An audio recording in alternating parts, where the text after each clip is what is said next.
On that 3rd of March, all the rooms in the English club were filled with a hum of conversation, like the hum of bees swarming in springtime.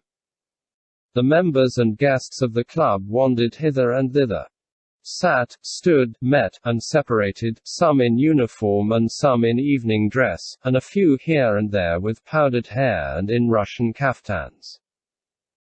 Powdered footmen, in livery with buckled shoes and smart stockings, stood at every door anxiously noting visitors' every movement in order to offer their services.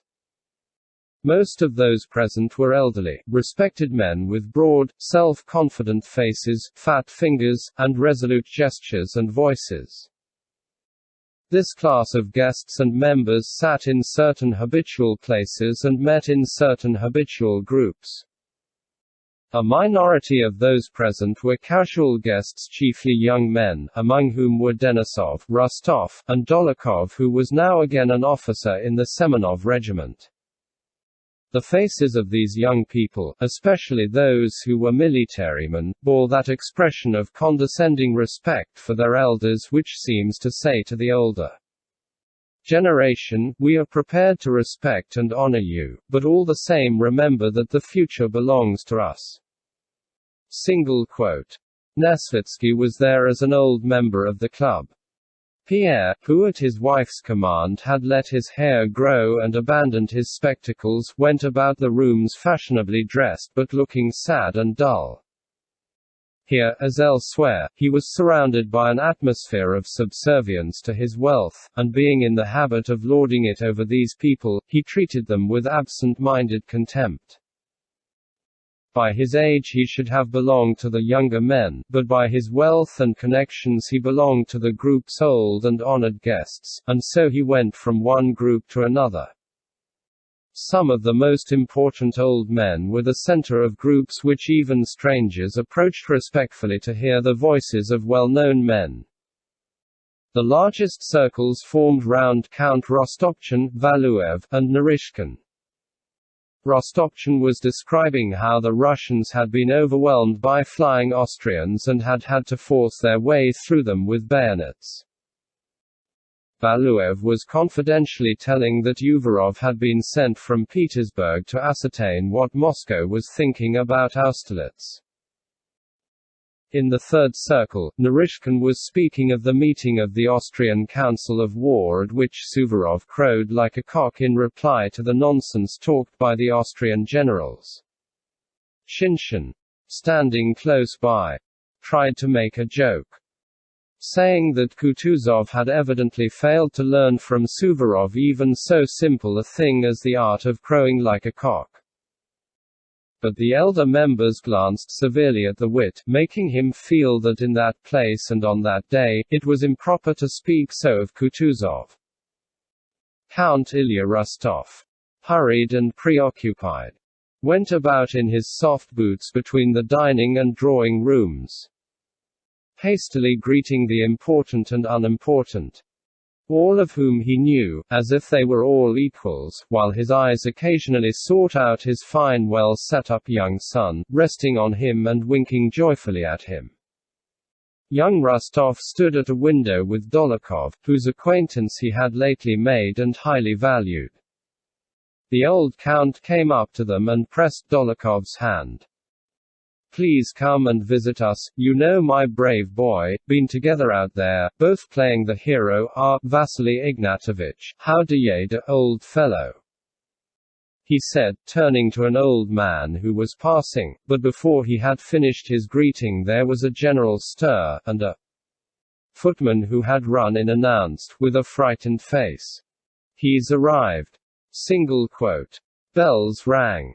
The stewards rushed forward, and like rye shaken together in a shovel the guests who had been scattered about in different rooms came together and crowded in the large drawing room by the door of the ballroom. Bagration appeared in the doorway of the anteroom without hat or sword, which, in accord with the club custom, he had given up to the hall porter. He had no lambskin cap on his head. Nor had he a loaded whip over his shoulder, as when Rostov had seen him on the eve of the Battle of Austerlitz, but wore a tight new uniform with Russian and foreign orders, and the Star of St. George on his left breast. Evidently just before coming to the dinner he had had his hair and whiskers trimmed, which changed his appearance for the worse. There was something naively festive in his air, which, in conjunction with his firm and virile features, gave him a rather comical expression. Beklyshev and Theodore Uvarov, who had arrived with him, paused at the doorway to allow him, as the guest of honor, to enter first. Bagration was embarrassed, not wishing to avail himself of their courtesy, and this caused some delay at the doors, but after all he did at last enter first. He walked shyly and awkwardly over the parquet floor of the reception room, not knowing what to do with his hands. He was more accustomed to walk over a plowed field under fire, as he had done at the head of the Kursk regiment at Schorngraben, and he would have found that easier. The committeeman met him at the first door and, expressing the delight at seeing such a highly honored guest, took possession of him as it were, without waiting for his reply, surrounded him, and led him to the drawing-room. It was at first impossible to enter the drawing-room door for the crowd of members and guests jostling one another and trying to get a good look at Bagration over each other's shoulders. As if he were some rare animal. Count Ilya Rostov, laughing and repeating the words, "Make way, dear boy. Make way, pushed through the crowd more energetically than anyone, led the guests into the drawing room, and seated them on the center sofa. The bigwigs, the most respected members of the club, beset the new arrivals. Count Ilya, again thrusting his way through the crowd, went out of the drawing room and reappeared a minute later with another committeeman, carrying a large silver salver which he presented to Prince Bagration. On the salver lay some verses composed and printed in the hero's honor. Bagration, on seeing the salver, glanced around in dismay, as though seeking help. But all eyes demanded that he should submit. Feeling himself in their power, he resolutely took the salver with both hands and looked sternly and reproachfully at the count who had presented it to him. Someone obligingly took the dish from Bagration. Or he would, it seemed, have held it till evening and have gone in to dinner with it. And drew his attention to the verses. "Well, I will read them, then," Bagration seemed to say, and, fixing his weary eyes on the paper, began to read them with a fixed and serious expression. But the author himself took the verses and began reading them aloud. Bagration bowed his bead and listened. "Bring glory then to Alexander's reign, and on the throne our Titus shield. A dreaded foe be thou, kind-hearted as a man, a Ripheus at home, a Caesar in the field. E'en fortunate Napoleon knows by experience, now, Bagration, and dare not Herculean Russians trouble." But before he had finished reading, a stentorian major domo announced that dinner was ready. The door opened. And from the dining room came the resounding strains of the Polonaise. Conquest's joyful thunder waken, triumph, valiant Russians, now, and Count Rostov, glancing angrily at the author who went on reading his verses, bowed to Bagration. Everyone rose, feeling that dinner was more important than verses, and Bagration, again preceding all the rest, went in to dinner. He was seated in the place of honor between two Alexanders, Beklyshev and Narishkin, which was a significant allusion to the name of the sovereign. 300 persons took their seats in the dining room, according to their rank and importance. The more important nearer to the honored guest, as naturally as water flows deepest where the land lies lowest. Just before dinner, Count Ilya Rostov presented his son to Bagration, who recognized him and said a few words to him, disjointed and awkward, as were all the words he spoke that day, and Count Ilya looked joyfully and proudly around while Bagration spoke to his son. Nicholas Rostov with Denisov and his new acquaintance, Dolokhov, sat almost at the middle of the table. Facing them sat Pierre, beside Prince Nesvitsky. Count Ilya Rostov with the other members of the committee sat facing Bagration and, as the very personification of Moscow hospitality, did the honors to the prince. His efforts had not been in vain. The dinner, both the Lenten and the other fare, was splendid, yet he could not feel quite at ease till the end of the meal.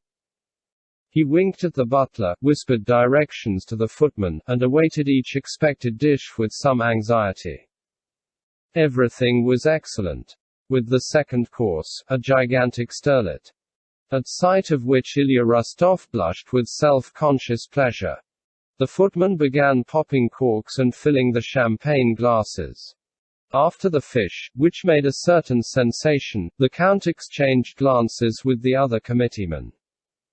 "There will be many toasts, it's time to begin," he whispered, and taking up his glass, he rose. All were silent, waiting for what he would say. "To the health of our sovereign, the Emperor," he cried, and at the same moment his kindly eyes grew moist with tears of joy and enthusiasm. The band immediately struck up Conquest's joyful thunder wake and all rose and cried, "Hurrah!" Bagration also rose and shouted, "Hurrah!"